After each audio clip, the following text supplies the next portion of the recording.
This is the podcast between an old school mentor and a digital mentee on managing and/or working with people, navigating a career, growing profits, and not killing your coworkers along the way. Now let's join the consultant, Haydn Shaw, and the millennial who fixes Haydn's iPhone, Seth Tower Hurd. Onboarding it is. Okay. My name is Seth Tower Hurd.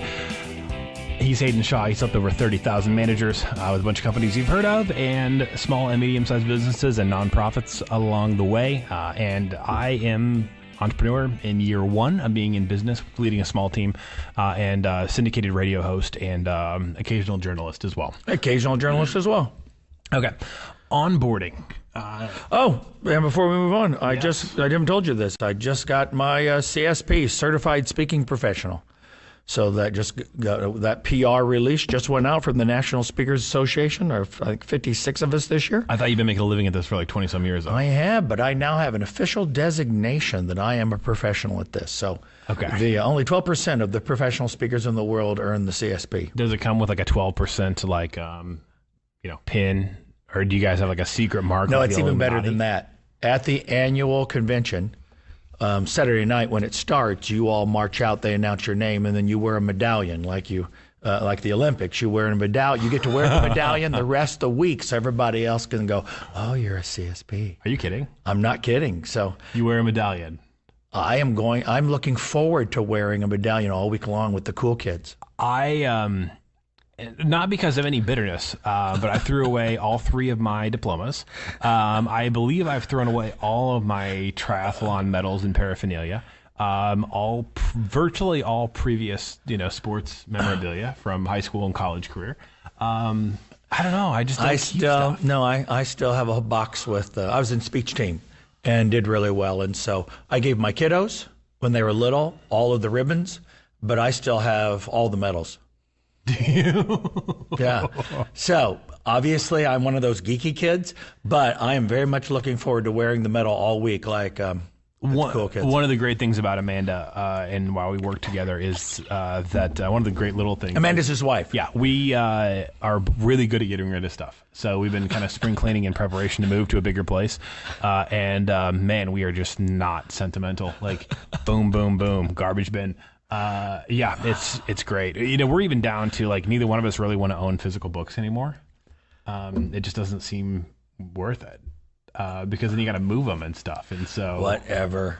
It's not like my son. Every time I come home from a trip, my son, who is moving to a job, has unhooked my scanner. I got a fancy scanner because he's tearing the spine off of books and turning all of his books into PDFs. Okay, I wouldn't go that far. Yeah, so I bet he's probably 25 hours into it. He's probably turned 100 books into PDFs. Okay, we're going to switch to onboarding, but I would say there that ebooks are cheap enough, and the odds that I'm going to reread something, get rid of something, and regret it. Well, two-thirds of the ones that he's doing are in ebook. They're not ebooks, yeah. Okay, I would say that it's my time would be better spent just working, so I have $10 to buy a book when I want it. Which, as I mentioned, he is packing up, heading to a job. So yes, he's got time to burn. Okay, so let's go ahead and get into the onboarding process. So, Amanda's company that she was working for is no longer a company. So that came as a pretty big shock in our lives, and maybe we'll get into that in a different episode. But so they just closed their doors. Yeah. So at least at the moment, who knows what kind of the job search will bring and stuff like that. But at the moment, she's helping me out while she's like kind of in this transition phase, and so that means that. And they are the classic opposites attract. She is organized and linear and process driven. They're both creative. She does great artwork and is a designer, but she's much more linear, and Seth is much more. Everything is interconnected, so everything leads to everything. So he's kind of the classic. Journalist, graphics business leader, kind of. He's a sales guy. He's kind of what you would think of in those personality types. You know what? And I hate him for it because it takes me a long time to write. I'll spend 15 hours drafting a chapter, and Seth will write an article. And I wouldn't. If I didn't think he was a good writer, I wouldn't bring it up on a podcast because I would hate to have to lie. But I read Seth's stuff and I'm like, oh, he writes really well. And so I hate Seth because he writes fast and he writes well. And you can only do that if you are one of those creative folks that just can, everything ties together in your brain. Well, and you've told me before, you're like, why don't you, because you take these episodes and use them for some other stuff you haven't transcribed. And you're like, why don't you do that? Because I just like to write, because I can just sit down and bang something out and be happy. Okay, we got to do onboarding, man. And plus, we got another episode coming up, and we got another guest coming in. So let's go ahead and Hence the same clothes, because both of our admins are like, you got to change clothes between every episode. And we talked about it 4 times and are like, yep, no. Not doing it. Okay, so here's where we're at. So what I am learning is, first of all, actually how much I know. So I have people who are more specialized. So I have coders who are more specialized than I can code. Right. And some stuff like that. But I didn't realize, honestly, like how many processes I'd built out in the business until I had to go teach somebody else and realize that there really is a pretty complex spider web. And right now, whatever, it's just me putting in a lot of sweat equity. But you also think about getting to where, it's like I'm, kind of the in the business, on the business thing. I don't think that we talked about that transition from management to leadership. Yeah. That's an episode you can go back and check out. I think I'm probably going to get there. I forgot about that one. That was a good one. That was a good one. You can go back and grab that. That's a really good one, actually. I think I'm going to get there, 10 to 15% of the time. So like, each most year, people do, yeah. In corporate America, you just get promoted. And you still get there 10 to 15% of the time. Okay. I just heard this statistic last week. Okay. The average age a person gets promoted, like 31. The average age of the first management training class you have, 43. Oh, that's not good. We get there 15% of the time, and then when we haven't screwed it up completely, then they send us to training. Okay. So I didn't even realize the complexity of my business, or realize how many steps there were to audio and video editing, website building, email drip campaigns, even the sales process if I have a simple CRM and stuff that I use. And I'm like, holy cow, I actually have built a lot of systems in the last year. And so I have had to be more cognizant, I think, of like how I'm, onboarding someone, even if it's only for a month or something like that, because of the fact that I've never had, so much at stake. Like, this is it for me. This is my source of income. And if I screw it up, well, then, that ain't fun. As where when you're more, corporate or, even a medium or small size business, there's some like cushion. One employee does not you can live, you can survive one employee who doesn't know what they're doing yet. Yeah. when it's you and 3 other people. Yeah. I think we're closing down. Which we're not, by the way. Yeah, that was a whole nother episode. Yeah, the episode where I told Haydn I quit. We were shutting down the podcast and deleting everything after I just had my second best month as a business. You can go back and listen to that one. We're being very meta and self-referential here. But you've done so much management training, and I would say that I have hired and or onboarded, at least a dozen people and managed over the course of my career. Full-time and part-time, probably getting towards 50 plus, right? Mm-hmm. Being 35, that's probably a good number, but it's because I've worked in different settings. You've worked in a lot of different settings. And that's kind of how I got the number higher, which is good. And you've hired a lot of contractors in different side hustles you've done through the years too. So yeah.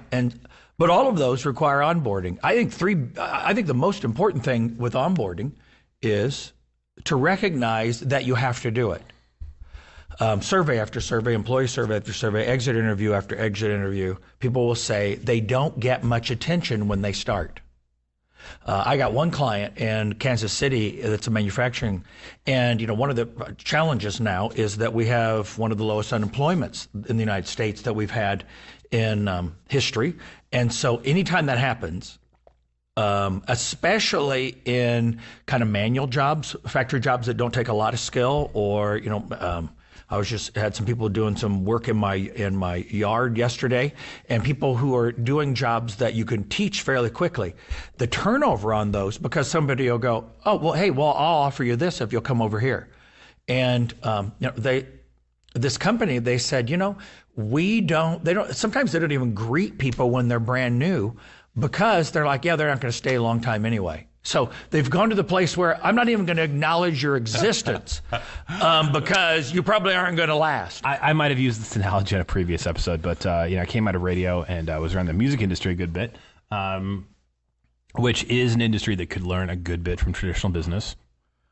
I haven't done a lot with them, but I've done enough to go, yeah, there's a lot of creative people. Yeah. I think people tend to kind of like live in that space when we talked about, kind of cross-pollinating your career. I'd say that's one of those ones where a lot of people would be better at the music industry if they went into banking for 3 years and came back to it or something. Some people need onboarding on how to drink. Yeah. But I would say that when I was around a lot of people in the music industry, I would treat it the way I treated growing up on a farm, and that you knew that some pigs, lambs, and calves were going to stick around and have babies, and some of them were going to get eaten in 6 months. And so you only maintained emotional connections to some of them, and others you just sort of had a cold detachment. There is some truth to that. Now, I just had this conversation with a person from Franklin Covey, and who's been selling, a very successful saleswoman for years. I said, it's funny, 15 years ago, I could just tell who's going to make it and who's not. Mm-hmm. New salespeople. You've done it long enough where you're like, I'm going to be really friendly to you, but I'm not going to overinvest because I really don't think you're going to last longer than 6 months. And I'd even tell people, oh, wow, you're going to make it. And they'll be like, what? Oh, yeah, you're going to be here. Matter of fact, I'm just had a call today with a woman who I told her, she goes, this is so different. I don't know how I'm doing. I'm like, you're going to make it. I've seen the people who make it, the people who don't. So to Seth's point, it's a little less like eating them, but that's the place where the farm analogy breaks down. But the problem with that factory is, the head of operations, he's like, we're going to turn over our best people if we don't say hello. We need to make them all feel incredibly welcome so that the best ones stay and the other ones go someplace else. There's a 3% unemployment rate in Kansas City for people in factories, and we can't lose anymore. And so the point is, onboarding is a lot like the sign that's in my dentist's office. And it says, you don't have to brush all your teeth, only the ones you want to keep. And so when it comes to onboarding, the same thing applies. Which employees should you onboard? The ones you have high hopes in. And so that's the first thing, is that one of the biggest complaints is that people say, well, I'm too busy to onboard you because we're dying not having you. So the fact that we don't have you means we're shorthanded, and we don't have time to onboard you because we're shorthanded. Let's back up. I got a couple things to throw in there. Please. The first thing is that I think a lot across the spectrum, small business, family business, corporation, and nonprofit, people hire someone because they haven't worked out a process or don't know what to do in an area of their responsibility, and they think they can throw it at someone who they pay, and it just never works. Okay, all right, I'm sorry. This is so huge. When organizations have money, either because they are growing and they got cash, or because it is an organization where there's an owner that doesn't have to report to a board, and then they can dip into savings, what they'll do. Organizations frequently solve process problems with cash by buying people. It's how they get overstocked. They don't have a good process. They don't have good performance standards. They don't have good behavioral standards. They don't know what people need to be doing. So they'll go buy more of them.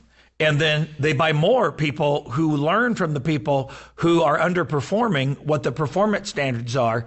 And they can get a fat payroll in about 2 years and literally go under that way. Yeah. Well, and I'm going to go back to the onboarding thing, but that's something that I've looked at is people are... Don't put people what our process ought to be. Yeah. Well, why aren't you trying to grow like crazy? Why aren't you trying to do that, 1,000,000% from year 1 to year 2 thing? And well, first of all, I want to grow as much as I can. But second of all, businesses die when they run out of cash. People think of businesses dying when they're out of customers, a la Sears or Kmart, right? Businesses die when they run out of cash, which means that you can grow and complicate your way out of business. You can say yes to too many things you're not ready for yet, and then you spend money trying to catch up, and then all of a sudden there's nothing in the bank account, and farewell. Yeah, so I was just working with a division of a Big Four accounting firm that helps restructure companies that are toast. And that's one of the things they actually advertise on their website is we will help you with cash flow management. Because the reason you have to be restructured is you haven't been paying attention to cash. You've been paying attention to growth, you haven't been paying attention to cash. And so one of the absolute best ways to do that is to go hire somebody where there ought to be a process. And if a process can fix it, then figure out the process first and then hire somebody. If you don't know how to figure out the process, that's frankly what consultants are for. Hire a consultant to figure out the process. By the way, I've never talked about consultants, but after doing it for decades, quick bit of advice. If you're going to hire a consultant that doesn't have a scheme. There's a lot of consultants out there that are like, I do this one thing. I go in, I go find people who I can convince have this problem, and I go sell them this scheme, this thing. And they can't adjust it, they can't adapt it, they can't understand your business, they can't make it work for your business. They sell you the thing they do, and then you're supposed to make it fit. And I've seen a lot of people, especially small businesses, get told, oh yeah, we can really help you, and then they're given a thing, and they do nothing with it. I don't even know where to start on this. So whatever you do, find somebody who can adjust what they do to your business. And then secondly, if you don't like them, you're not going to work with them. We all know that from a doctor. We go to a doctor and we're like, I just don't like that doctor. Then the doctor says, well, hey, you need to lose some weight and you need to change the way you're doing this or that. And we're like, yeah, whatever, I get you. And we don't do it. And so we die young because we don't like the personality of our doctor and we won't listen to them. So if you don't like the consultant, don't hire the consultant. Anyway, if you need a process, don't hire.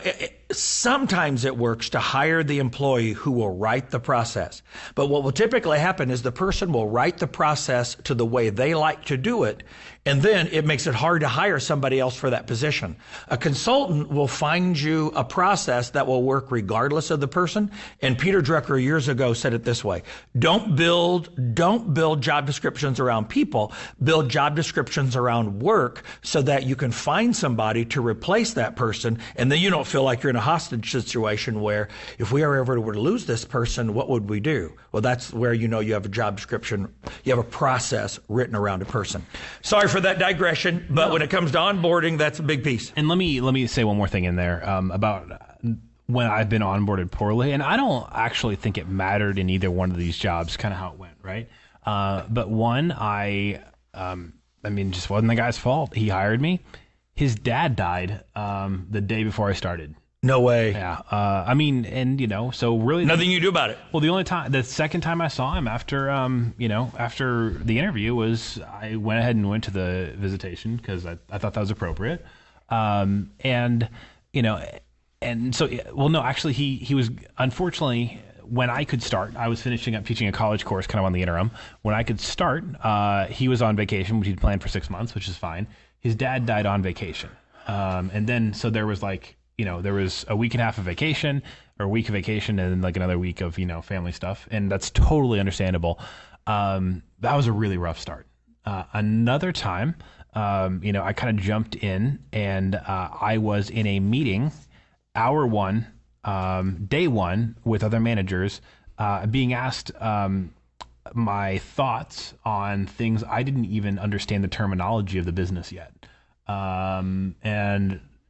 That makes you go, oh, and what kept me there both times, most people aren't maybe going to do this. What kept me there both times was, I just thought I don't want to have a blip on my resume where I was only somewhere for 2 months or something like that. Right. And so, not everybody's going to do that though. No. Listen to what Seth just said. I seriously thought about leaving because I wasn't onboarded well. Okay. One of the great examples, I think one of the best practices in onboarding for those of you in larger organizations is to talk with your people about how we welcome new people. Now, it could have been that the peers were asking you those questions because they wanted to invite you into the conversation. More likely, they were asking you those questions because they wanted to show the new guy you don't know what you're talking about, so you need to shut up and let us run things. And so, it could go both ways. My colleague, Judy Hendricks, she worked at Southwestern Bell back when, 150,000 people. And so she said, we had this onboarding practice where whenever we hired a new employee, we would cook breakfast for them. Hang a big banner that welcomes them, fix them breakfast. A whole team would eat breakfast together, and we would all go around and introduce ourselves and tell them what projects we were working on. And we would say, hey, I've got a project where we need a fresh set of eyes. Would you be able to meet with me in the next 2 weeks to listen to what I'm doing and give me some ideas? That was a great way. Who wouldn't want to be welcomed like that? Mm-hmm. You'd be like, really? I think I want to stay here forever. She had one of the highest cultural surveys in the history of the place, and part of it is if you teach your team to welcome people like that, then the onboarding process is going to be crazy good, even if you're on vacation and one of your parents dies. Wow. I think that I'm actually going to go back to John Wooden here, who was, if you're not familiar with him, I would consider his book, They Call Me Coach, to be one of the business classics of all time, even though it's not. Sort of like I was thinking just today that we ought to do an episode where we talk about the best business books, and we even invite people to come on and talk about the best business book that's influenced them most. That'd be a great idea. Let's do that one over Skype and just kind of have multiples. That would be very cool. So I would say that They Call Me Coach and The Art of War are two books that I've read a whole bunch of times. Okay. And not that I'm going to coach. Two completely different books. Not that I'm going to coach college basketball or invade another nation. But, one of the things that's that John Wooden, who won 10 national championships in 12 years, his college team, UCLA, went 2.5 years without losing a game, including the national championship. Still considered, ESPN called him the greatest coach of all time. I can't even think of another run in sports that's like that, period, in anything. What he said was he often spent more time planning practice than the actual practice took. Right. And there was not a wasted dribble. And, he drove the freshmen nuts because this is back in the days of, thank God I didn't play in this era, but the days of the Converse All-Star, high tops, right, which had no padding, right, and pretty much just ripped the skin off of your feet. Right. And he hit day one, practice one. Yes. How to put on your socks. And they would get so mad, and he'd be like, nope, do it again. Nope, do it again. Because if you didn't have your socks on properly, you got a blister. Blisters are actually the number one sidelining injury in high school and college basketball. And so he knew he was keeping his players on the court. And Wooden's strategy was to play the best player, have the best conditioned team so he could play his best 5 players longer, 10 minutes longer than his competition, because he knew his best players could outscore their second players they were substituting in. And so you can't have your best 5 on the floor if they're coming out because they can't put their shoes on right because nobody taught them. Yes. And so that's, I don't know that I've always done it right. I don't know how great I've done it. I actually thought about trying to grab a former employee and it just didn't work out logistically. Just be like, what was your experience like? But at least if you're thinking about it like that, it's going to be a completely different, process for the person coming in. As opposed to if you're like, oh my gosh, well, I'm just so underwater. You need to think that your productivity is going to be shot for a few weeks, and it's going to be totally worth it. Sorry, we just switched basketball. That would be 3 points from it would be in the all net. It'll be totally worth it. And I would say if you're at least thinking like the John Wooden method and you screw it up, if you get 40% of the way there, it's still 1,000,000% better than throwing something, throwing the credit card at the new person and saying, well, go out to lunch with some people and talk to them and figure the job out. Nothing says, I think I made the wrong decision. Like the welcome of, hey, I'm really busy. I can't do anything with you right now. We've made no other arrangements. Yeah, so that's why large companies eventually go, we better have an onboarding process. And so Seth said it really well. Most important thing you have to realize is when you hire a new person, you will get less done. Not only will you get less done because you're carrying their load and your load often, not only will you get less done than you were, you'll get less done because you're having them to show them the job. And if you do it well, they will be loyal and like working here. If you don't do it well, they'll be talking about it in exit interviews. It really comes down to that. Do you want to have a great situation or not? If You simply can't do it because your best client calls and you have to go on a business trip.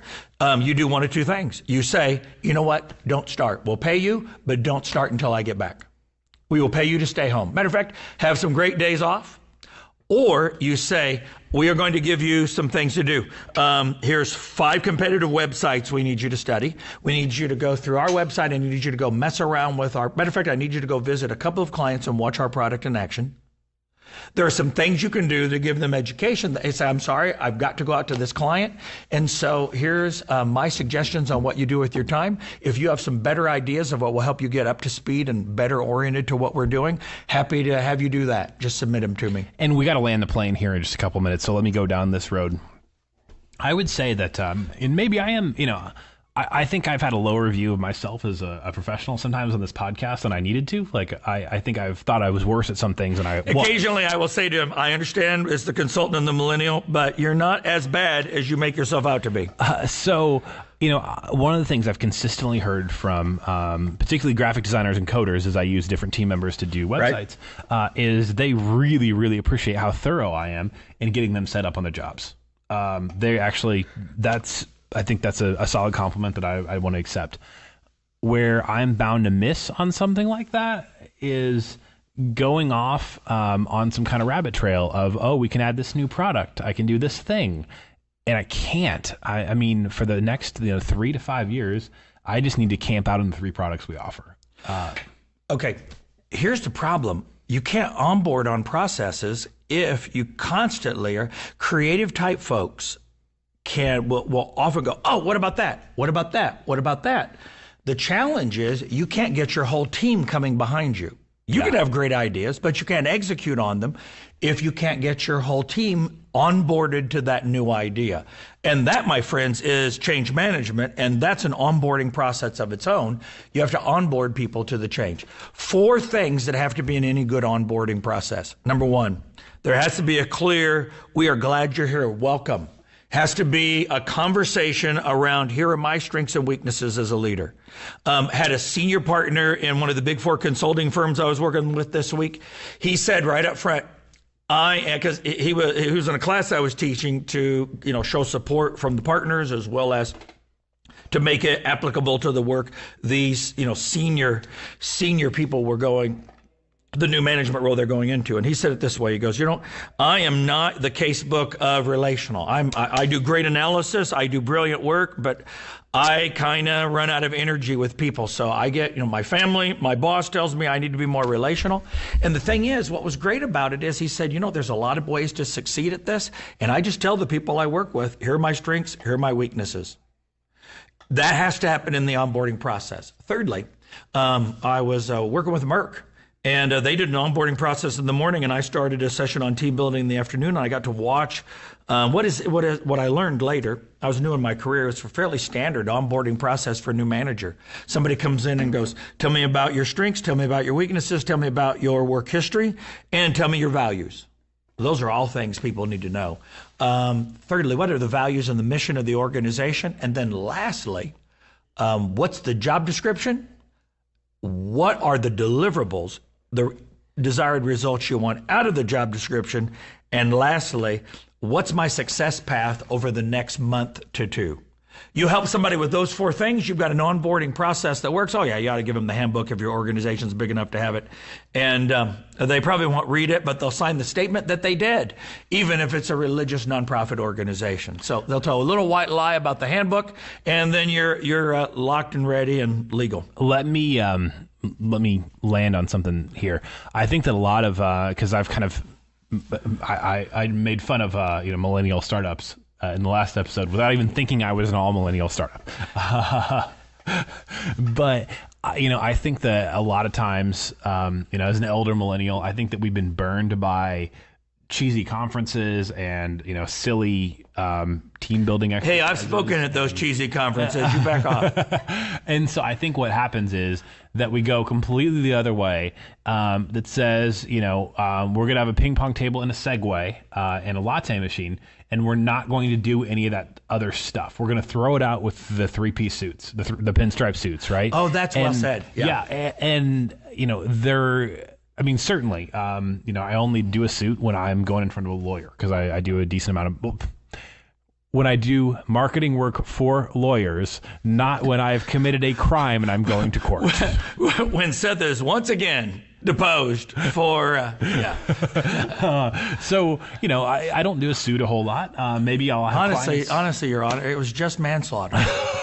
So the moral of the story is, certainly there's some sacred cows. The moral of the story is don't murder anyone so you don't have to wear a suit. Yes. That's really what he's trying to get at, ladies and gents. There are some sacred cows that need to be slaughtered. There's also stuff that just needs to be done better than you actually had it done for you. Done. He's Haydn Shaw. You can check out more at peopledrivenresults.com. If you are just in a Gordian knot of people or process issues you cannot work out, I have seen it in multiple companies that I've been with. Haydn's come in and consulted and spoken at 2 different companies I've been with. That's actually initially how we kind of got to know that we were in each other's atmosphere or whatever. My name is Seth Tower Hurd. You can, by the way, get his information at peopledrivenresults.com. There's a video series there that's fantastic. You can go grab that now. And I do 3 products that I need to not expand beyond, as I just said. I lead a team that builds websites that actually make money for companies. We do successful social media management to get you more customers and connect with the ones you have. And we also do podcasting like this one. We can go from idea to reaching thousands within 3 months. You can find out more at digitalprofitfarm.com.